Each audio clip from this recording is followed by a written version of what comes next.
নমস্কার সবাইকে। তোমরা সবাই কেমন আছো? আমি খুব ভালো আছি। তো এই বৃহস্পতিবার গুরু পূর্ণিমা ছিল। গুরু পূর্ণিমার দিন বাড়িতে একটু নারায়ণ পুজোর ব্যবস্থা করেছিল মা। আর তার আগের দিন মানে বুধবার, সেদিন তো নিরামিষ খেতে হবে। তাই ইউটিউব দেখে একটা নতুন পনিরের আইটেম আমি করলাম। খেতে কিন্তু খুব ভালো হয়েছিল, একটু টকটক হয়েছিল, কিন্তু বেশ সুস্বাদু। তোমরা সবাই কিভাবে পালন করলে গুরু পূর্ণিমা?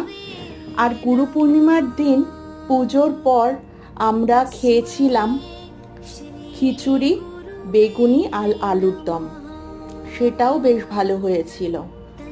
আর এই রান্নাটাতে মশলা একটু বেশি লাগে, মানে মশলার পরিমাণটা, কিন্তু খেতে কিন্তু খুব সুন্দর হয়।